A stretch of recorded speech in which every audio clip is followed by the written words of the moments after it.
Assalamualaikum warahmatullahi wabarakatuh. Okay, here we are, Nisa Lailatul Qadriyah and Insan Kamelia Sundani. We would like to present our simultaneous interpretation through the video under the title Which Countries Have the Best Education? So let's check it out.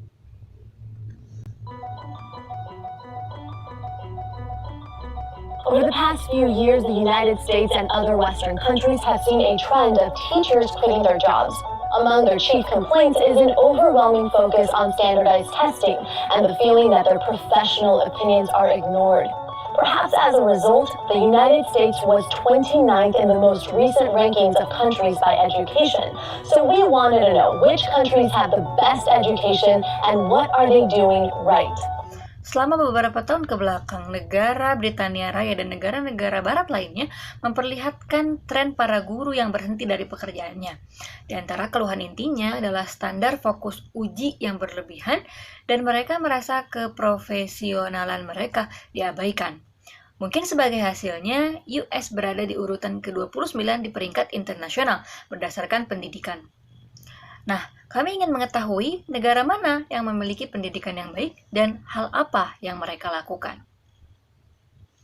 In 2015, the OECD released a report on universal basic skills, including one of the largest global education rankings. A substantial portion of the ranking is based on an international assessment of reading, mathematics, and science literacy, called PISA. Now, since the year 2000, Finland has topped most international education lists, especially based on PISA scores. But this year's ranking places Finland 6th worldwide. And while that's partially the result of declining Finnish test scores, it is much more so because a number of East Asian countries have come to dominate the list. Pada tahun 2015, OECD atau Organisasi Kerjasama dan Pembangunan Ekonomi merilis tentang kemampuan dasar universal, termasuk peringkat pendidikan global. Substansi dari peringkat tersebut berdasarkan penilaian internasional dalam bidang membaca, matematika, dan literatur keilmuan atau disebut dengan PISA. Sekarang, sejak tahun 2000, Finlandia berhasil menempati peringkat paling tinggi di bidang pendidikan, terutama berdasarkan nilai dari PISA. Tetapi pada peringkat tahun ini, Finlandia menempati peringkat ke-6 sedunia. Sebagian hasil tersebut berdasarkan nilai ujian Finlandia, sedangkan selebihnya terpengaruh dari sejumlah negara Asia Timur yang mendominasi urutan peringkat. In fact, all top 5 countries are located in and around East Asia: Singapore, Hong Kong, South Korea, Japan, and Taiwan. And they're all relatively wealthy nations who share similar views on education. Succeeding in school is culturally stressed as a priority and has an enormous impact on future prospects. This leads to intense competition and subsequently higher overall scores. But in contrast to less effective education systems, these top-ranking countries heavily invest in their teachers. For example, number 1 ranked Singapore is known for providing bonuses to well-performing teachers and attracts qualified instructors with competitive salaries. Faktanya, semua 5 negara tersebut berlokasi di Asia Timur: Singapura, Hong Kong, Korea Selatan, Jepang, dan Taiwan. Dan secara relatif mereka memiliki bangsa yang kaya dan memiliki pandangan yang sama mengenai pendidikan. Keberhasilan di sekolah ditekankan sebagai prioritas dan memiliki pengaruh yang luar biasa pada prospek masa depan. Hal ini mengakibatkan kompetisi yang ketat dan penilaian menyeluruh.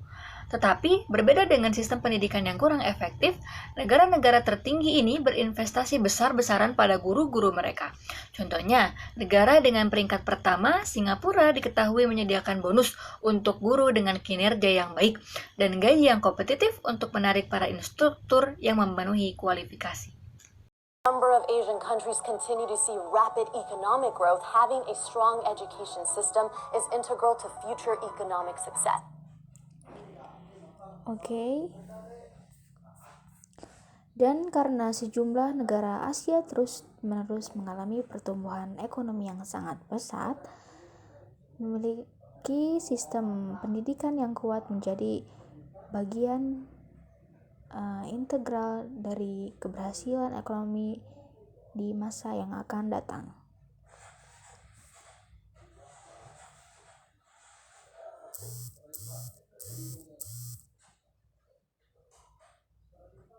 Looking at the far end of education rankings, Ghana had the lowest secondary school enrollment rate of countries surveyed, as well as the lowest PISA scores.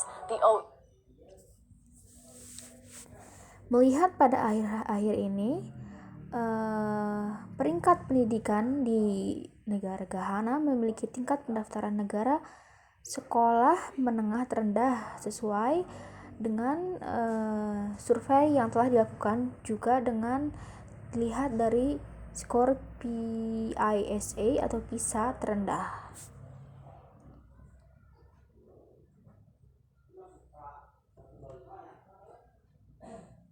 OECD has predicted that if Ghana can meet universal basic skill goals, they could see their GDP rise 38 times higher over the lifetime of a child born today. Dan OECD atau OECD telah memprediksikan bahwa jika Ghana dapat memenuhi tujuan universal keterampilan dasar mereka, dengan dapat dilihat PDB mereka akan naik 38 kali lebih tinggi dari masa hidup seorang anak yang lahir pada saat ini.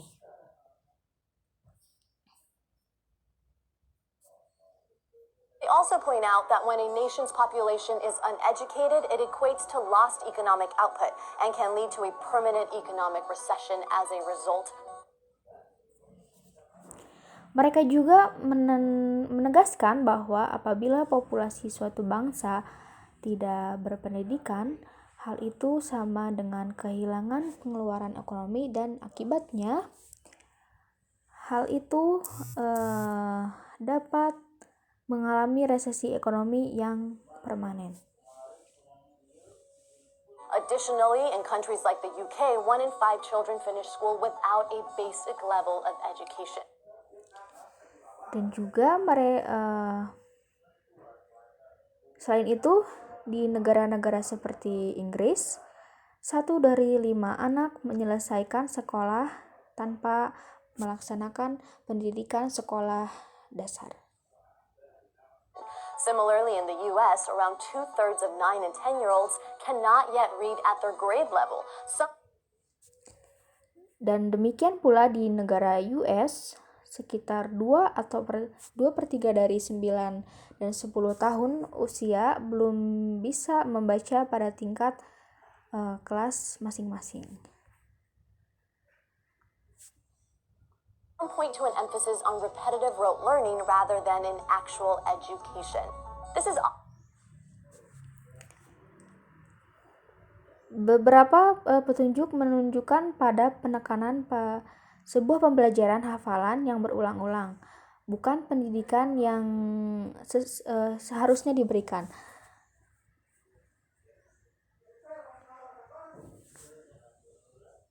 Often the difference between hands-on instruction and standardized test-based goals. Ini juga seringkali menjadi sebuah perbedaan antara petunjuk dan standar tujuan uji coba tujuan yang akan dilakukan.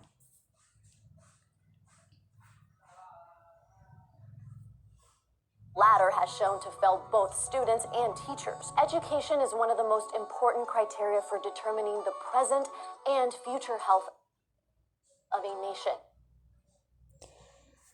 Yang disebutkan belakang ini terbukti mengecewakan siswa maupun guru.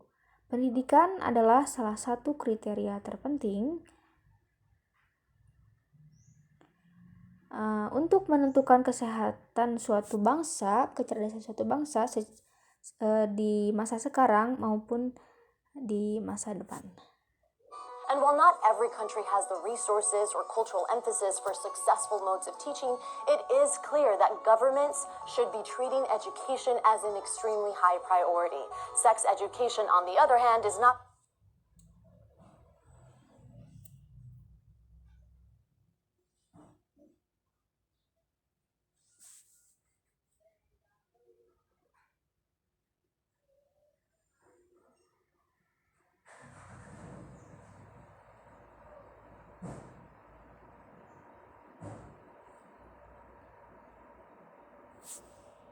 always given priority by countries like the US.